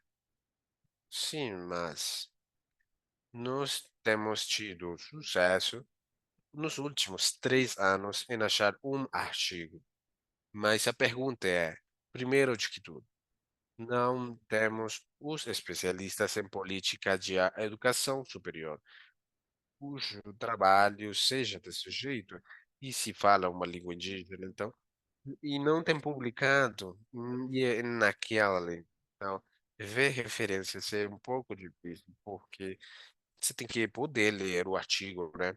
E não interessa em que língua, mas as referências estão em inglês, nas revistas indexadas em inglês, então é engraçado, né? Porque realmente não estão se baseando no patrimônio que já tem, que já existe na herança que já existe. Então, por suposto que não ter recebido o incentivo nas carreiras de pesquisa para ver que seu artigo seja publicado numa língua que só é parcialmente entendido. Então, para isso, temos outros cientistas, nós precisamos desses incentivos de uma forma formular o problema que temos com a integração em termos do conhecimento tradicional. A forma que esse conhecimento se mantém é através de uma linguagem, de uma cultura particular, que normalmente eles não se intersecionam e com essa essência generalizada ou mainstream. E a outra coisa é o gênero, né? Eu não vou dizer o país, mas em um dos projetos que o Instituto já deve e estava desenvolvendo tem a ver com a participação de mulheres, hum, meninas em programas STEM num país em vias de desenvolvimento, eu não vou dizer qual. Nós começamos 3 semanas atrás, fazendo trabalho de campo, visitando o número das instituições, realmente nas áreas rurais, não nas cidades principais. E mesmo que vocês não acreditem, nós tivemos um episódio. onde uma das nossas pesquisadoras foi objeto de logicamente estava sendo acossada, né. Como podemos ter uma conversa? Como vamos ter esse tipo de assédios nas mulheres rurais, onde a gente manda elas nas lugares rurais, né, então nesses contextos internacionais. Temos universidades, institutos tecnológicos, mas eles não podem pensar só em hierarquias ou contratar em pessoas exteriores, ou prever o assédio sobre uma pessoa que vem do exterior. Como é que vai fazer isso? E nós vimos também que nos campos onde os estudantes têm que ganhar promoção nas suas carreiras, nos seus campos, através de não atividades acadêmicas, precisamente falando. Então, nós temos essas complexidades das linguagens e culturas que, logicamente, nós queremos preservar e respeitar culturas, mas também temos valores culturais que estão em contra, não só da integração dos estudantes, das estudantes, mas contra a integração do conhecimento tradicional. A Unesco, pelo menos, tem várias formas nas quais podemos incentivar que as pesquisadoras trabalhem nestes ambientes do STEM sejam conhecidas. Por isso que temos o L'Oréal, essa empresa de cosméticos, nós temos com ele os prêmios Unesco L'Oréal, que vão para pesquisadoras que estão acessando as contribuições significativas no STEM e muitas delas estão no sul global. Uma coisa muito boa, porque de alguma forma estamos mostrando que é possível, porque temos algumas pesquisadoras mulheres que têm êxito, mas logicamente, desafortunadamente, isso não é suficiente, porque francamente, se a gente vai priorizar a integração de conhecimento tradicional, isso não viria sim um curso. Eu gostaria de enfatizar essa parte, porque eu gostaria de dar 2 exemplos do que eu considero que não é necessariamente uma melhor prática, e aí eu não quero que a gente faça mais, e segundo que é uma boa, mas que vem com preço. Tem um custo tudo, né. Eu não diria que uma má prática, mas sem dúvida não uma coisa que eu vou apoiar. E que, por exemplo, vocês têm essa parte tradicional, essa costuma acadêmica nas universidades tradicionais, mas também vocês têm instituições que são reconhecidas como parte do sistema de educação superior. Mas eles têm suas próprias línguas indígenas, manejando seus próprios programas, e não necessariamente estão interagindo com os programas sistema clássico, por dizer de alguma forma. Então, se vocês consideram que isso é melhor do que qualquer coisa, tudo bem, mas honestamente nós deveríamos perguntar às universidades do estilo ocidental, para ver se eles precisam incluir esse conhecimento tradicional, não que seja uma coisa totalmente separada, porque onde que pode ser estudada uma língua indígena? Fala uma universidade. Bom, você tem que ter aquelas não tradicionais. Então, está se criando, por uma parte, sendo convencido de que estão promovendo o conhecimento tradicional, mas de uma forma está sendo culpado ou colocado numa segunda categoria em comparação com as universidades tradicionais que oferecem programas sistêmicos. Eu não dou apoio a isso, mas as pessoas dizem que é melhor ter essas universidades não tradicionais, com conhecimentos tradicionais, que não ter nada. Mas eu não acho que isso vai nos levar muito longe. E o segundo ponto é realmente criar programas dedicados em universidades tradicionais, mas isso vem com um custo. Por quê? Porque, como eu falei, não temos tantos pesquisadores os quais a carreira acadêmica esteja baseada em pesquisa, baseada no conhecimento tradicional, porque isso não vende, né? Porque isso está se tornando num sistema de incentivo de pesquisa que ainda não considera que isso é uma forma alternativa de fazer mudanças para a natureza e para as pessoas. Então, se realmente nós precisamos beneficiar da cultura tradicional, tem que ser criados rotas inovativas, mas elas vão vir com um preço, e o preço vai ser de se assegurar que as partes mais fracas nesse diálogo, o elo mais fraco, não seja nas pessoas que representam e pelo conhecimento tradicional e que elas sejam incentivadas e encorajadas a cultivar isso aí. Eu acho que esses projetos que nós vamos estar compartilhando pronto, vão dar uma oportunidade de mapear possíveis rotas para que a gente possa assegurar que esse diálogo exista e não necessariamente estejam eh, machucando, prejudicando alguma das ferramentas de trabalho. Muito obrigado.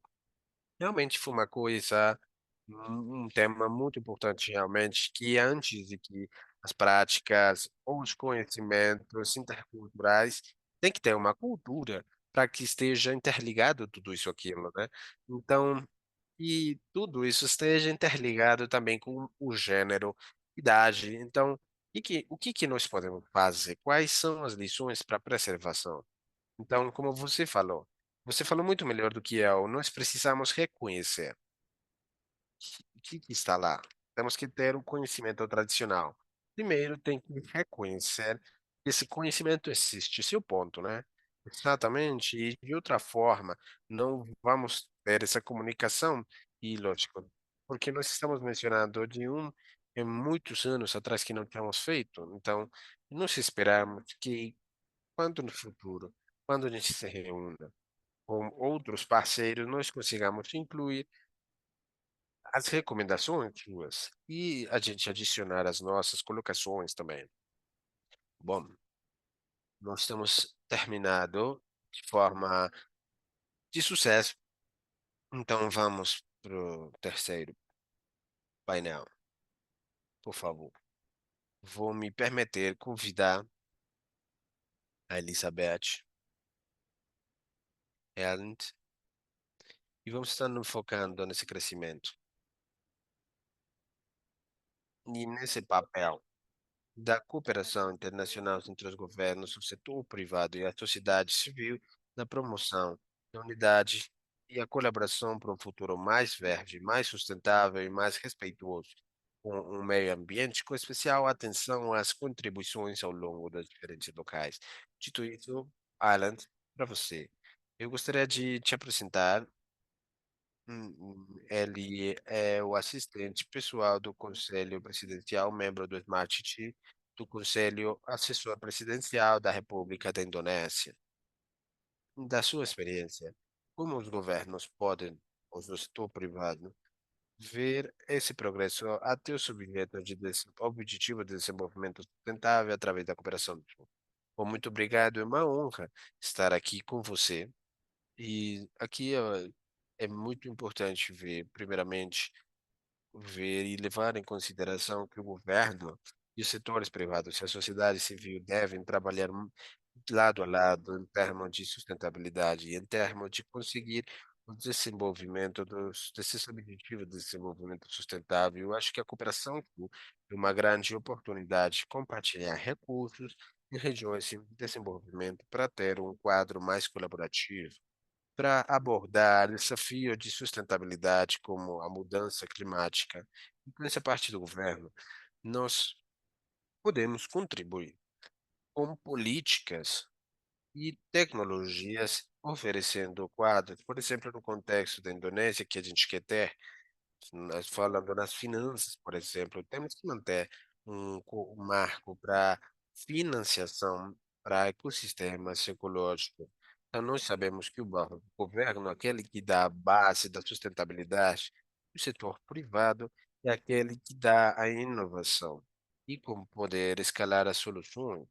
Por exemplo, nos setores agriculturais, nós temos visto essas coisas que têm a ver com a gestão dos resíduos, com sustentabilidade agricultural, e isso tem que ser visto através do investimento em tecnologias verdes, se focando nas economias circulares. Um exemplo Hum, Isso das alianças público-particulares nas energias renováveis e nos câmbios. A sociedade civil também tem um papel muito importante. Eles fazem advocacy e fazem cobrança dos stakeholders e garantem que as vozes das comunidades locais, inclusive grupos indígenas e populações desprivilegiadas, sejam incluídas. Então, a sociedade civil são organizações instrumentais em projetos de campo ou de base e na amplificação dos projetos maiores. Então, dessa maneira, elas podem cooperar para a cooperação Sul-Sul, facilitando a cooperação, a integração de conhecimentos, conhecimentos sobre agricultura inteligente, por exemplo. Eu posso dar um exemplo. A cooperação Sul-Sul, com a participação da Indonésia, a Indonésia pode cooperar com os países em desenvolvimento e aprender com técnicas diferentes de agricultura ou soluções de energia solar. Poderiam desenvolver projetos de energia renovável e também adaptar melhores práticas para a implementação de políticas para aumentar o acesso à energia e à resiliência, e também criando oportunidades para empregos verdes para a comunidade, especialmente para os jovens.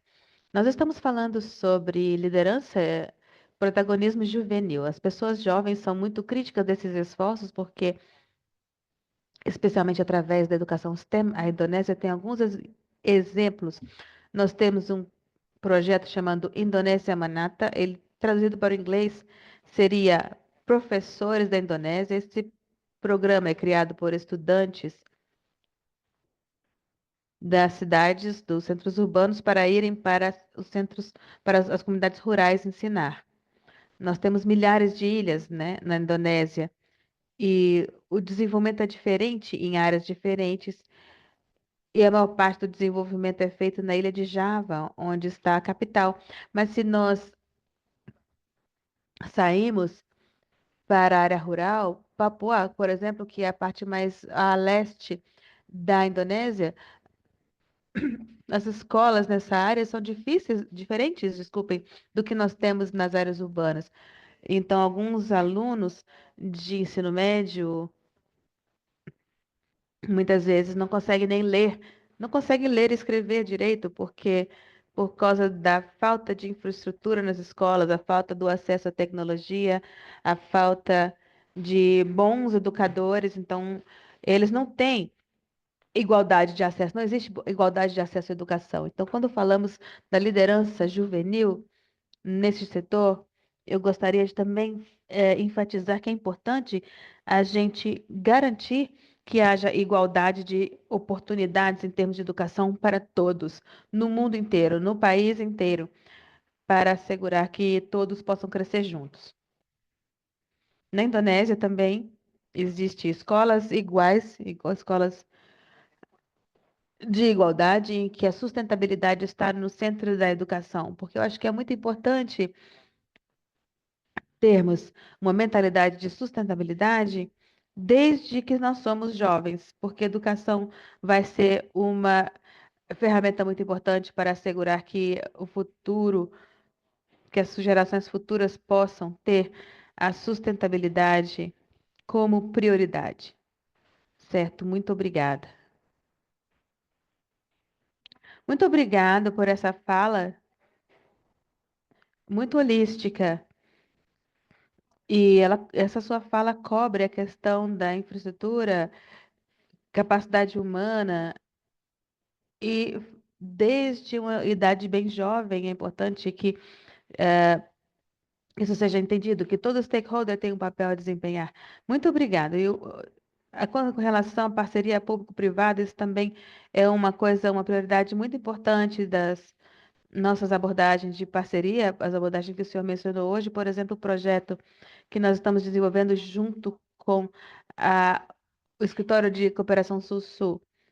Depois da conclusão dos designs de inovação, nós vamos para os bootcamps para envolver também. obviamente, setor privado e acessando o que pode ser físico nas nossas práticas para beneficiar mais pessoas e também, bom, então eu gostaria de mencionar, agradecer por ter mencionado o conhecimento, intercâmbio de conhecimento.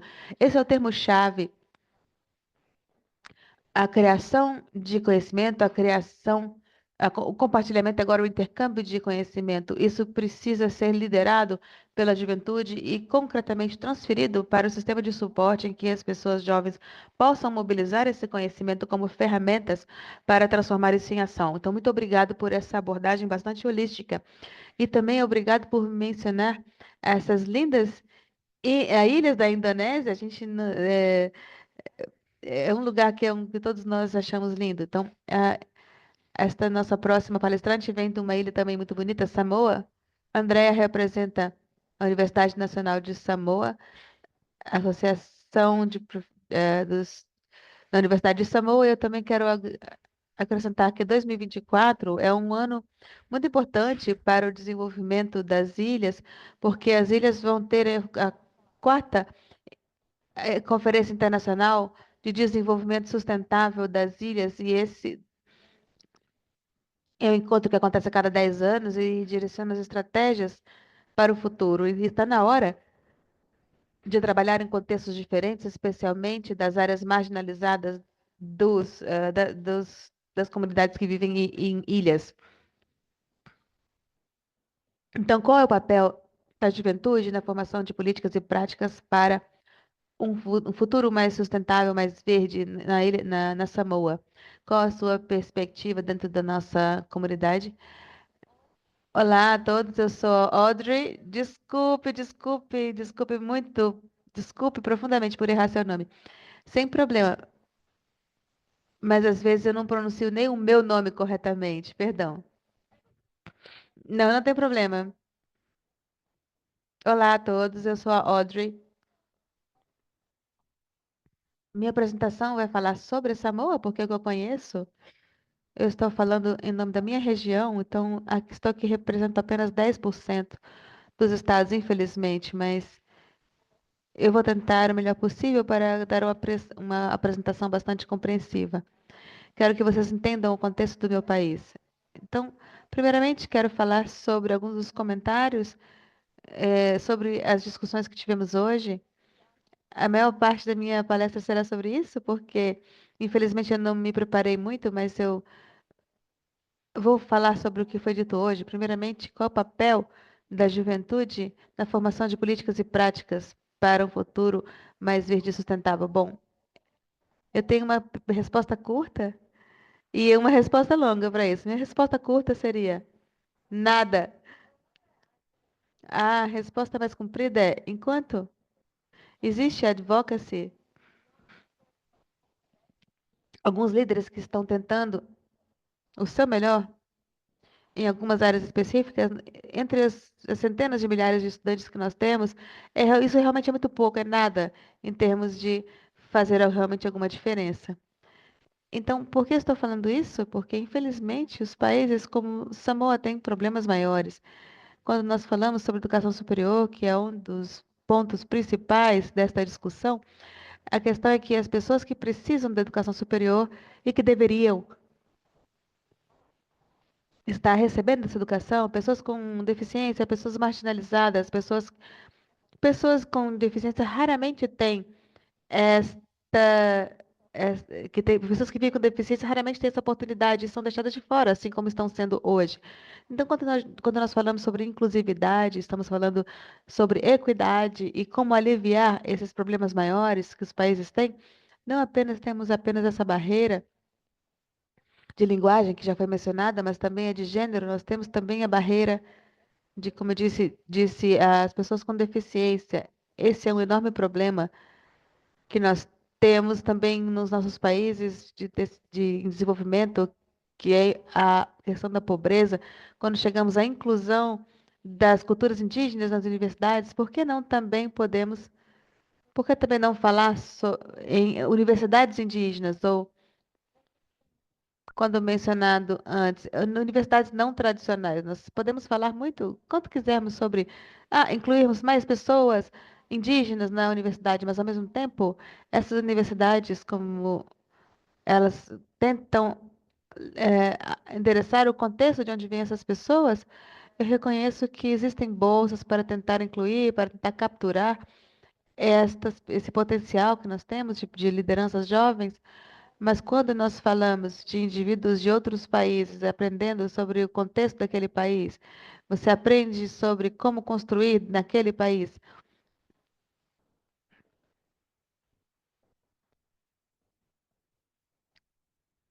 As pessoas não sabem muito sobre seu país de origem quando vão para um país estrangeiro fazer uma bolsa. Então, essa é uma questão muito delicada, uma questão também muito ampla, claro.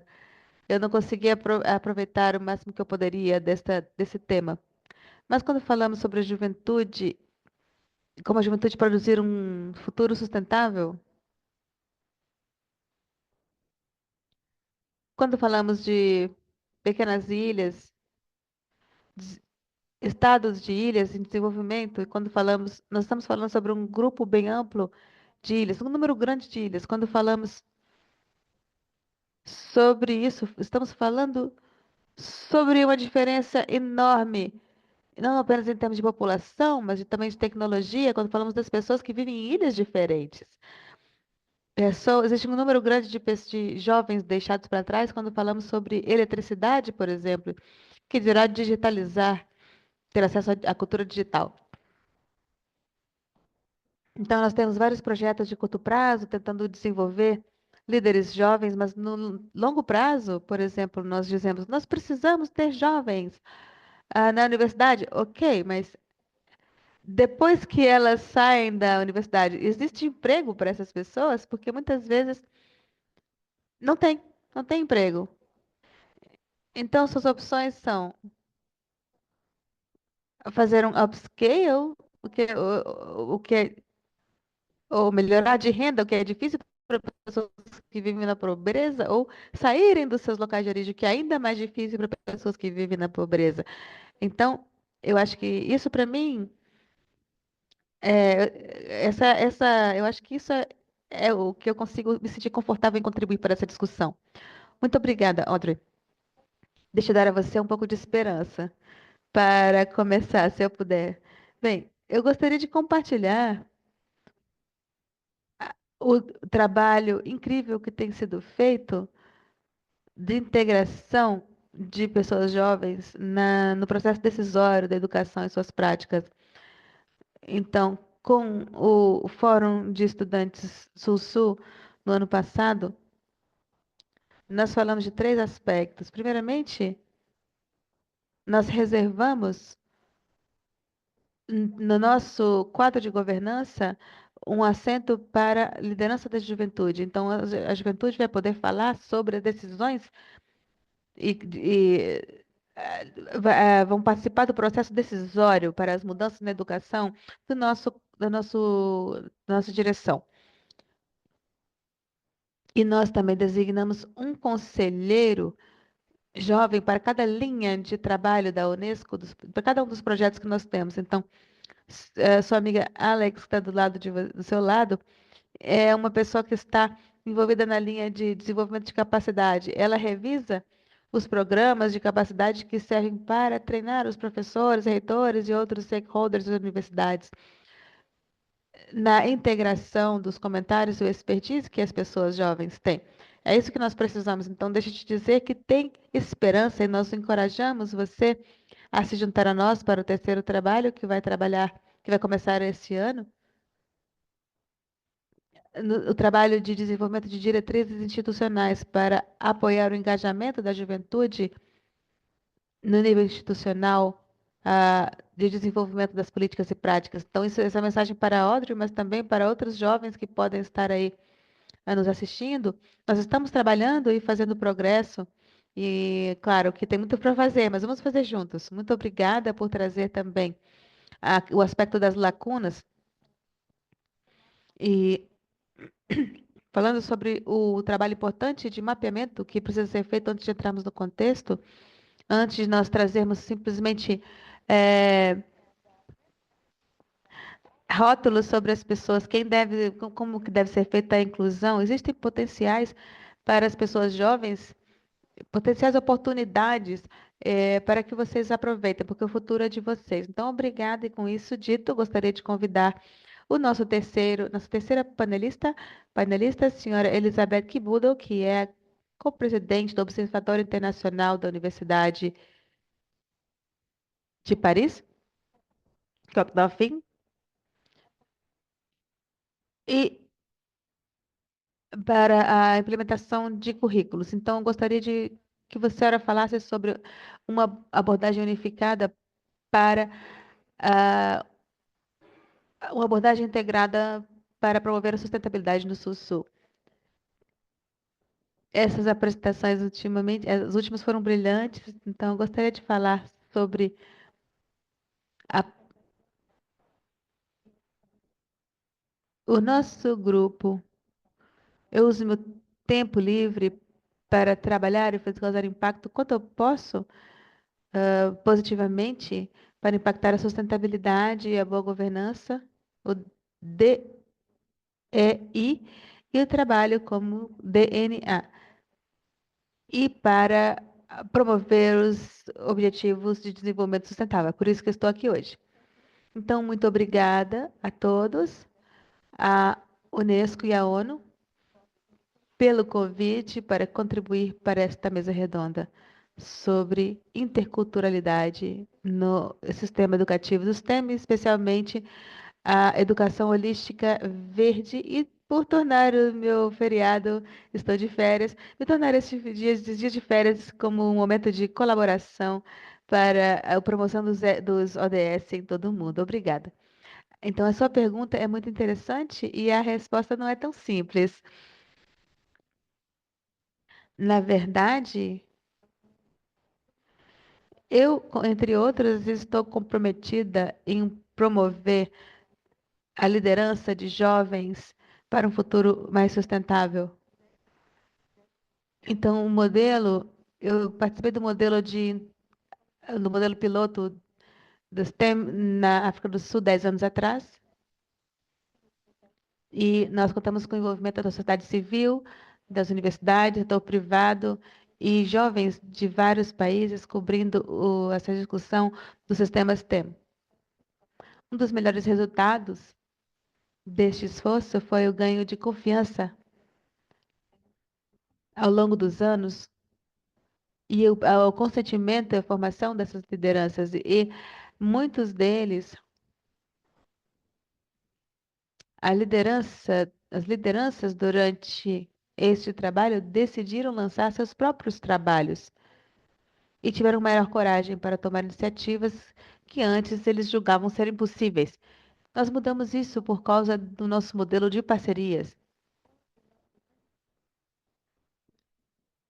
permitindo que, ao longo da cadeia de valor, cada stakeholder pudesse contribuir intelectualmente e praticamente para a formação da juventude, tornando a juventude os decisores, participantes do processo decisório para o futuro.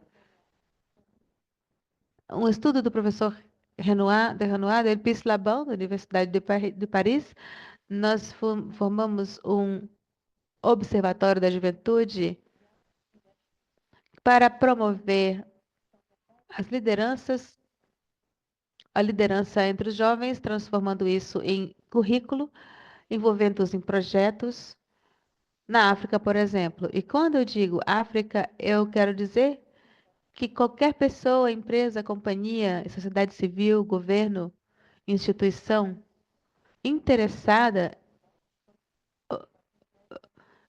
em trabalhar neste continente por negócio, família ou outros assuntos, e será bem-vindo.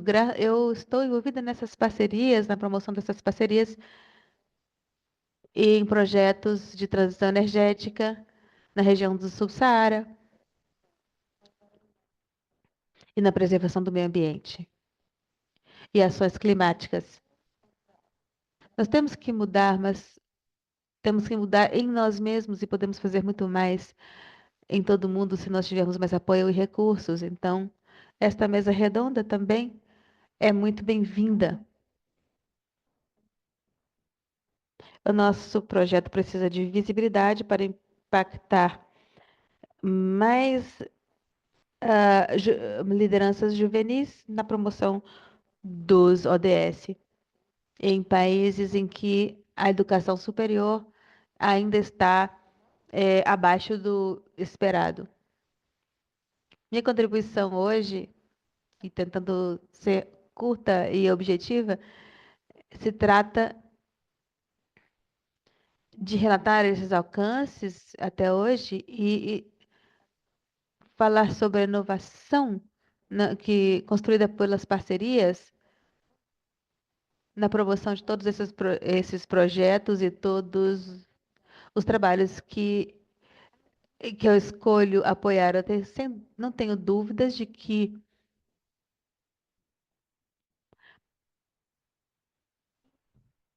o trabalho a se fazer ao nível das Nações Unidas é promover os ODS como parceiros implementando modelos inovadores na educação superior, a liderança jovem,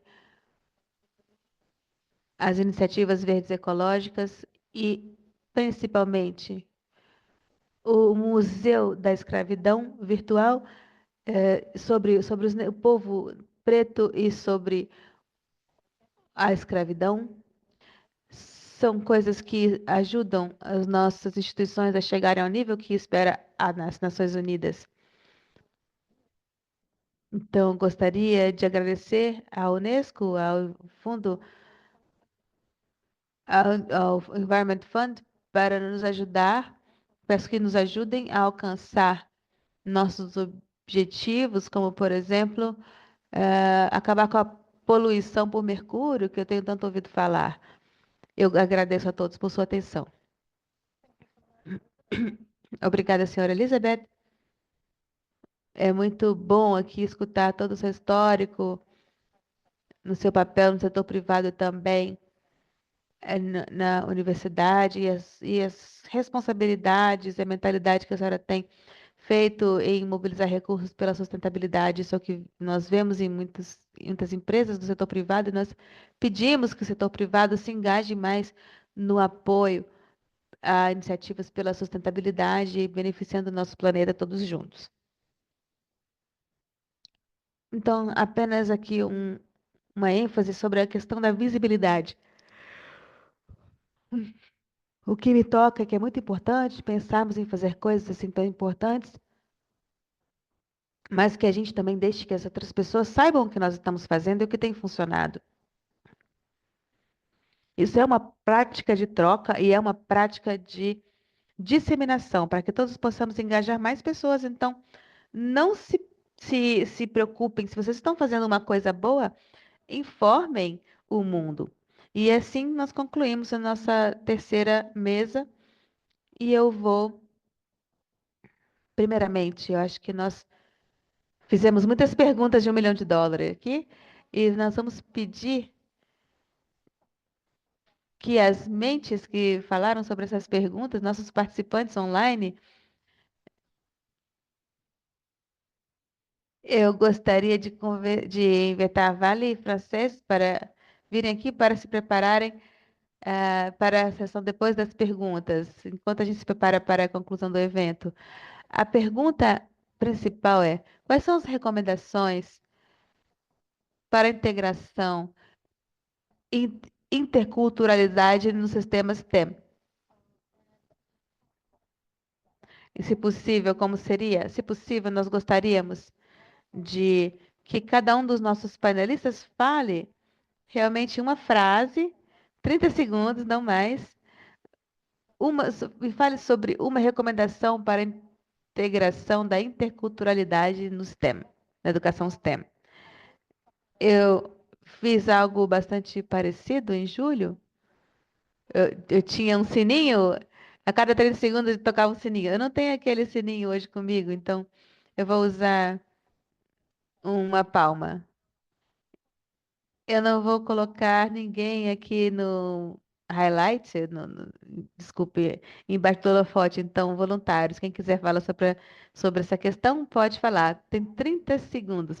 Vamos lá, o que vocês diriam numa frase que seria uma chamada para ação pela integração intercultural no STEM, na educação STEM? Se vocês quiserem mais tempo para pensar nisso, nós podemos mandar um e-mail para todo mundo aqui no painel hoje, para garantir que vocês possam mandar uma resposta de 30 segundos para nós, a gente possa compartilhar nas mídias sociais com o nosso público. Mas se alguém quiser responder essa pergunta aqui agora, a pergunta de US$ 1 milhão, me dar uma resposta de 30 segundos? Não, por favor, pode falar.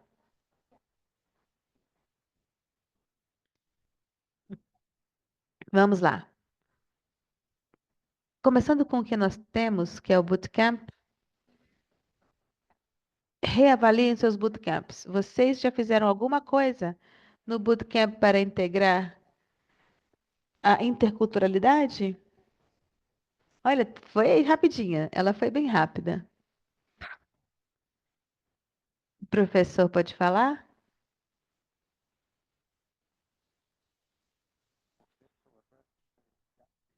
Então, para as pessoas jovens, sejam apaixonadas pelas suas escolhas, dedicadas às suas carreiras, sejam fortes, e seja o que for que vocês escolham.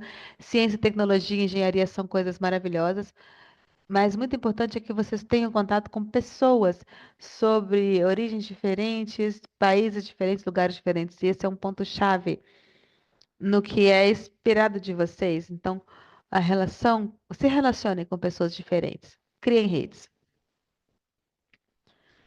Muito bem, pode falar.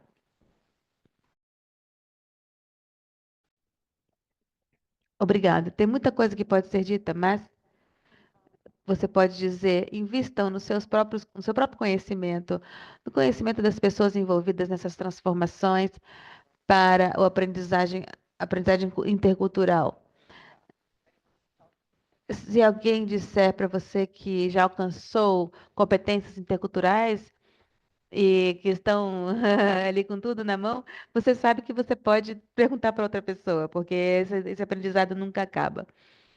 Se dediquem ao aprendizado. Eu acho que a chamada que eu vou fazer é para nós mesmos, porque eu acho que nós precisamos fazer mais. Estou falando sobre o sistema da ONU. Nós temos que dar visibilidade para as outras maneiras de interagir com o mundo que nos rodeia e com as pessoas também. Nós precisamos olhar para o outro lado, que não necessariamente o nosso modo tradicional de ver as coisas. Eu acho que é muito bom incluir as universidades. Então, nós temos um professor, Jean-Renan Petrago, lá. Já- Ele já é um embaixador, ele é já um embaixador nos Estados Unidos, então trabalhar com a academia, com os acadêmicos, né, pessoas assim bem entrosadas, bem relacionadas para produzir currículo inclusivo. Eu quero chamar pela construção de pontes entre o setor privado e as comunidades desprivilegiadas e as pessoas desprivilegiadas. O sistema, nós temos que ter um currículo inclusivo, investir mais em recursos e promover intercâmbio intercultural para promover as vozes da juventude e, finalmente, construir redes mais fortes entre todos os stakeholders. Muito obrigada.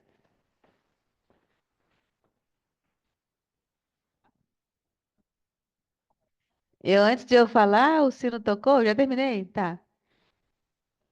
Minha contribuição é que nós precisamos parar de buscar a sabedoria somente na ciência acadêmica e buscar o conhecimento tradicional, porque ele inclui modelos intergeracionais de engajamento e orientação para as ações climáticas. Nós temos que ser holísticos se nós queremos ter respostas verdadeiras no futuro. Isso inclui as pessoas jovens nos modelos de conhecimento tradicional. Obrigada.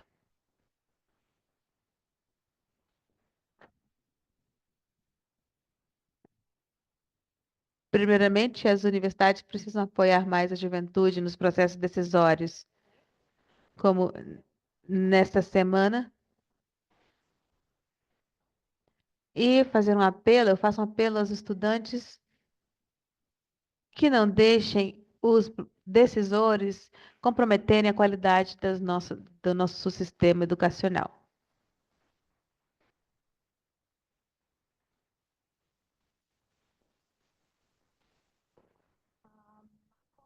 A minha chamada para a ação é reconhecer, cada um deve reconhecer seus privilégios e se você tem qualquer coisa está, que você tem como ferramenta no seu cinto de ferramentas, existe espaço para você, e você deve apenas dar um passo adiante. Participe.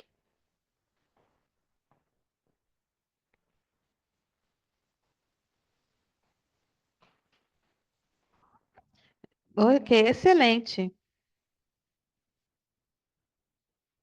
Nós sabemos que tem bastante resposta aqui, não importa quem você representa, e vocês vão ver a relevância das recomendações que foram feitas aqui por nossas mentes brilhantes que formaram nosso painel hoje. Então, tendo dito isso, antes da conclusão desta sessão, queremos agradecer mais uma vez a nosso escritório de cooperação Sul-Sul, que está desenvolvendo projetos de educação superior sustentáveis e verdes. Então, nós tivemos essa resolução em dezembro do ano passado, que lançou esse piloto.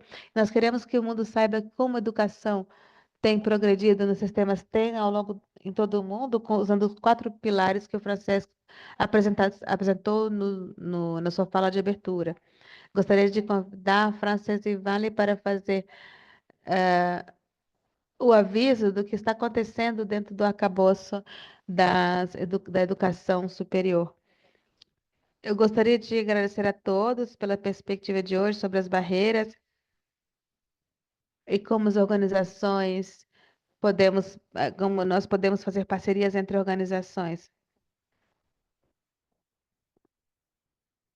Então, eu estou aqui muito animada para trabalhar. Estou aqui para fazer a parceria com a Unesco e ver o que nós podemos fazer para ajudar as organizações do Sul Global. Posso acrescentar aqui o que eu gostaria de falar?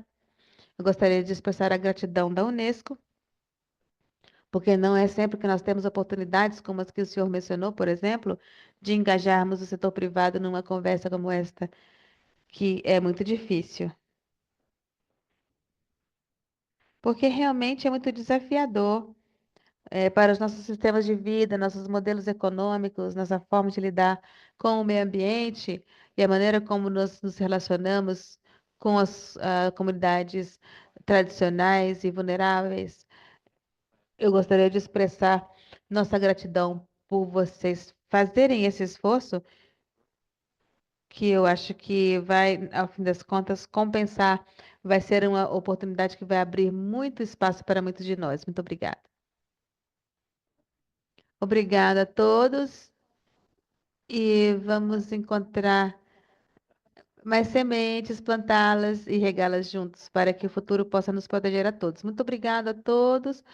Obrigada aos participantes. Nós vamos agora seguir com as suas perguntas e comentários. Vocês vão ser capazes de tocar essa sessão novamente. Nós vamos mandar o link para vocês, ela foi gravada. E nós vamos fazer vídeos e recomendações como resultado dos nossos painelistas, desses painéis. Muito obrigada, tenham um ótimo dia a todos.